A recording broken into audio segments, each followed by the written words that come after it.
안녕하세요. 곽 작가입니다. 지난 시간에는 페르시아에 대해서 알아봤는데요. 이번 시간에는 그 크로이세스의 부자나라 리디아를 정복하고 아주 기세등등한 페르시아에게 이렇게 협박을 했던 스파르타. 스파르타는 그때 어떤 나라였나? 정확히는 어떤 폴리스였나? 말씀드리겠습니다. 지금 화면에 보시는 그 사진은요. 제가 스파르타에서 직접 찍은 사진인데요. 이게 스파르타 시내 중심가에 있는 레오니다스의 동상입니다. 스파르타에서 주로 행사를 할 때 이 앞에서 주로 행사를 하는데요. 어, 지금도 레오니다스는 스파르타의 자랑인 거죠. 음, 우선 스파르타의 위치부터 보시죠. 어, 그리스에서도 서남쪽입니다. 서남쪽에 음, 여기 지난 곳이 이제 산맥인데요. 왼쪽에 있는 게 타게투스 산입니다. 요쯤이 스파르타인데요. 이 전체는 펠로폰네소스 반도고요. 이 스파르타 사람들은 청동기 시대, 그러니까 적어도 BC 11세기 이전에 그 더 북쪽에 마케도니아 쪽에서 내려온 도리스인이라고 하는데요.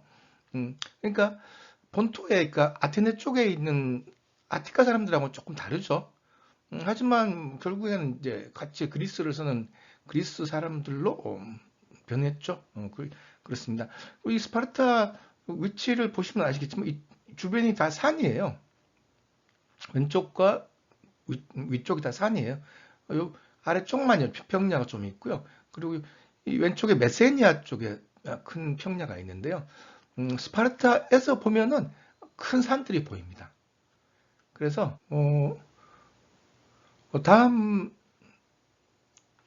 현대의 스파르타 시와 고대 스파르타 시는 조금 거리가 있는데요. 뭐 걸어서 한 20분 정도? 그래서 스파르타 유적지에서 보면은 그 타게투스 산이 아주 잘 보입니다.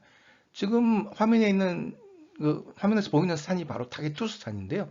이게 아주 높지는 않고요. 몇백 미터는 될 것 같습니다. 이게 제가 4월 말쯤에 찍었는데요. 네, 4월 30일쯤에 찍었으니까 근데 그 정상에 흰 눈이 보이죠? 그러니까 4월 말에도 흰 눈이 남아 있는 거죠. 아래쪽은 상당히 따뜻합니다. 이 시기에는. 지금 화면에 보이는 건 메세니아 평야인데요. 스파르타에서 타기투스산을 넘어가면은 있는 평야 지대입니다. 근데 이 스파르타 사람들이 옛날 그 마케도니아 지역에서 내려와서 이 메세니아 평야에 있는 사람들을 정복했어요. 메세니아 사람들을 정복했어요. 그리고 그들을 노예로 삼았죠. 근데 이게 각 개인의 노예가 아니라 이 스파르타라는 국가에 속한 노예인 거죠. 이 이름을 이제 그 노예 이름을 헬롯, 그리고 그 노예 이름을 헬롯이라고 불렀어요. 이 그리스로는 헬로타에.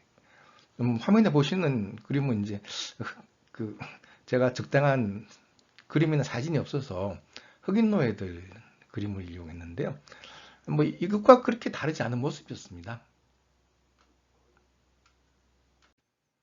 그런데 국가 차원에서 하나의 민족을 거의 노예화했으니 이 노예들이 반항하지 않을 리가 없죠. 그러니까 계속 문제가 많았는데 나중에 이 스파르타 사람 숫자보다 노예 숫자가 워낙 많아져서 숫자만 한 7배 정도 됐다고 합니다. 그래서 당연히 반란이 일어났겠죠. 물론 이제 스파르타 사람들은 무장을 하고 노예들이 반란에 진압했는데 이게 반란이 한 번만 일어난다는 보장이 없거든요. 그래서 굉장히 고민이 많았는데 이때 등장한 사람이 바로 리쿠르고스라는 사람입니다. 이게 실제 존재한 사람인지 전설 속의 인물인지 잘 모르겠으나 뭐 스파르타 사람들은 실존 인물이라고 생각하죠. 리쿠르고스라는 사람이 스파르타 사람들한테 니네들 이대로 가면은 아마 노예들이 너희들을 정복하고 니들이 노예가 될 것이다.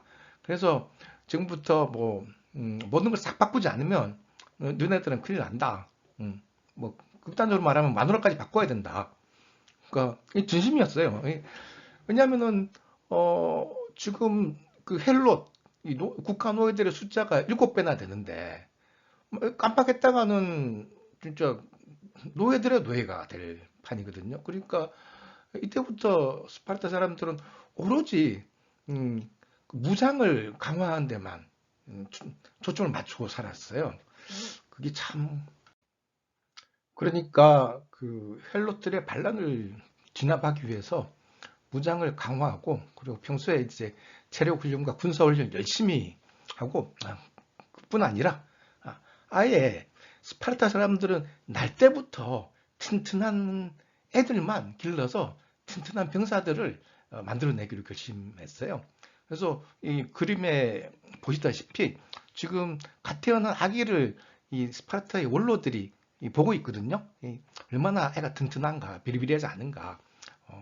이제 그런 장면을 18세기 화가 장페르 생우르가 그렸어요.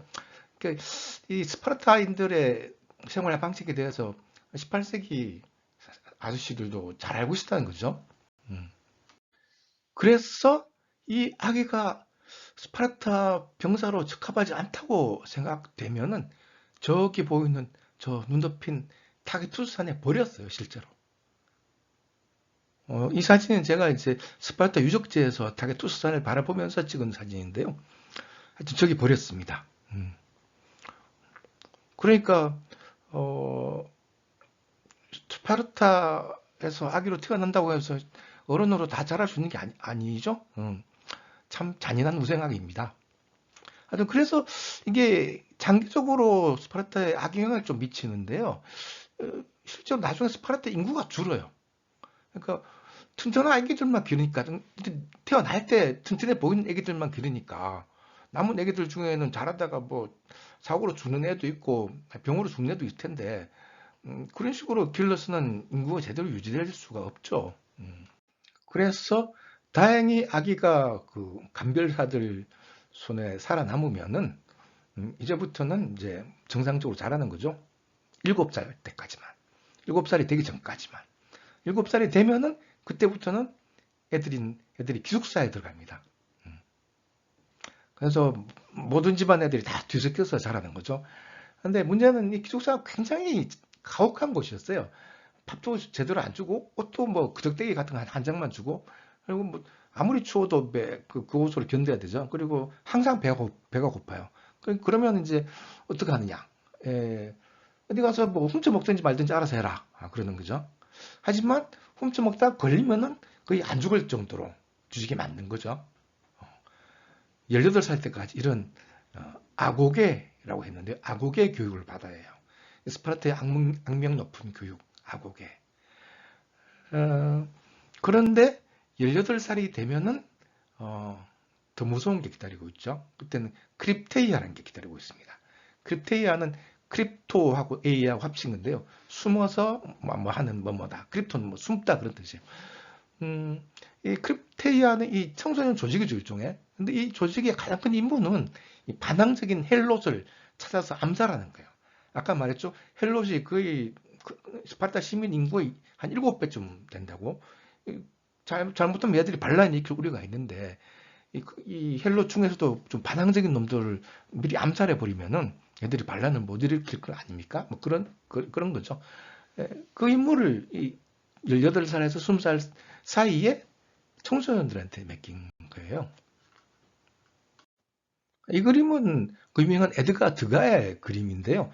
스파르타의 소년 소녀들을 묘사한 거예요. 근데 이게 보시면은 이 스파르타 소년들은 발가벗고 있고 소녀들은 아랫도리만 가리고 있죠. 근데 이거는 상당히 사실적인 그림이에요. 이 그리스 대부분 나라들은 남녀 사이를 유별하게 보고 그리고 여자들을 굉장히 조신하게 기르고 뭐 거의 요즘 그 이슬람 국가들처럼 밖에 나갈 때는 가능하면 몸을 많이 가리고 나가라 뭐 그런 식으로 길렀는데요. 이 스파르타만큼은 여자들도 강해야 된다. 이런 생각으로 여자들도 그 반쯤 벗고 이렇게 체육을 시키고 체육 운동을 시키고 그리고 몸을 이렇게 드러내는 걸 터부시하지 않았어요. 그래서 전 그리스에서도 스파르타 여자들이 가장 건강하고 그리고 몸매도 좋고 그랬다는 소문이 있어요. 그래서 다른 뭐 아테네라든가 다른 폴리스의 남자들이 스파르타 여자들을 흠모했다는 그런 얘기가 있습니다. 실제로 아리스토파네스의 그 리시스트라스에 보면은 스파르타 여성도 등장하는데요. 거기 나온 스파르타 여성은 굉장히 이렇게 몸을 많이 노출한 걸로 이렇게 가정이 되어 있어요. 재밌죠? 그래서 무사히 20살까지 교육을 다 마치고 나면은 이제 정식으로 시민에 편입되는 거죠. 완전한 시민이 되려면 30살이 돼야 되지만 하여튼 20살 되면은 이 스파르타의 중장보병대에 속할 수가 있게 됩니다. 각 개인은 호플리테라 그러고 이 개인들이 모여서 이렇게 진영을 형성하면 팔랑스라고 하는데요. 이 팔랑스의 진영을 이루고 전투에 참가하는 거죠. 굉장히 무서운 탱크 같은 부대였습니다. 고대에는 이 스파르타 팔랑스만큼 무서운 부대가 없었다고 하죠. 그래서 이 팔랑스가 멀리서부터 다가오면 벌써 상대는 겁을 먹고 도망친 경우도 많았다고 합니다. 이 팔랑스가 다가오면서 저벅 소리가 나고, 그리고 스파르타인들의 그 피리가 있거든요. 뭐 그리스인들의 피리죠. 에블로스라고, 아블로스라고, 이 피리가 이중으로 돼 있어요. 두 개가 붙어 있는 피리인데, 최근에 복원해서 연주하는 거 제가 들어보니까 퉁소 소리 비슷해요. 퉁소 소리. 그리고 이제 화면에 있는 그림은 여기 팔랑스를 묘사한 것과 오른쪽에 호미오스라고 되어 있는데요. 이 호미오스란 이제 스파르타에 있는 시민들을 가리키는 말입니다. 호모이오이죠, 정확하게는. 이게 다 복수형으로. 그리고 호모이오이는 진짜 시민이고, 그 스파르타 시 중앙이 아니고 주변에 사는 페리오이코이라는 준시민쯤 되는 존재가 있었고, 그리고 가장 천한 존재는 이제 헬롯이라 불렀죠. 페리오이코이는 전투에 참가하지 않고 농사도 안 짓고 주로 상공업에 종사하는 사람들이었어요. 그래서 스파르타 시민은 호모이오이와 그리고 페리오이코이 그리고 이 헬로스, 시민은 아니지만 스파르타 인구는 그렇게 구성되어 있는 거죠. 호모이오이, 페리오이코이 그리고 헬롯 다 합쳐서 전성기 한 5세기 중반쯤에 다 합쳐서 한 4만에서 5만 정도 됐다고 합니다. 하지만 그중에 시민은 한 4천, 5천 밖에 안 됐죠. 근데 이게 시간 흐르면서 점점 이 시민들의 수가 줄어가요.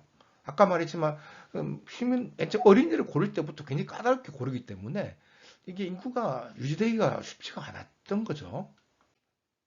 이 장면은 스파르타의 팔랑스를 이루는 각각의 그 호플리테 병사의 모습을 묘사한 사진인데요. 이게 현대에 찍은 사진이라 당시 스파르타 호플리테의 모습과 똑같지는 않습니다. 일단은 거의 붉은색의 망토가 빠졌네요. 저 친구는 아직 그 망토를 안 하고 있네요. 실제로는 망토를 하고 있었습니다. 그리고 뭐 헬멧은 거의 뭐 저런 헬멧이고요. 그리고 몸에 들고 있는 갑옷은 청동으로 만든 겁니다. 그 밑도리에 저 갑옷이 있고요. 그리고 다리 쪽에 정강이 바지가 있고, 그리고 이 무릎 보호대도 있고, 그리고 발목 위를 보호하는 그런 그 청동도 있고요. 그리고 저 들고 있는 방패의 문양이 왼쪽에 묘사되어 있는데요. V자 거꾸로 되어 있는 것처럼 보이죠? 그걸 람다 방패라고 합니다. 람다. 그 그리스 알파벳을 람다죠, 저게. 왜냐하면 스파르타 이름이 사실은 라케다이몬이라는 이름으로 많이 불렸습니다. 라케다이몬의 첫 글자 L, 영어로는 L이죠. 그리스로는 람다가 저 방패 문양에 있었던 거죠. 다른 방패도 쓰겠지만 람다 문양 방패가 제일 유명합니다. 그리고 저 방패 이름을 호플란이라 불렀고요. 그래서 호플라이트란 말이 나온 거죠. 호플리테. 그렇습니다. 그래서 스파르타 병사가 전쟁에 나갈 때는 이 스파르타 어머니들이 격려를 했는데요.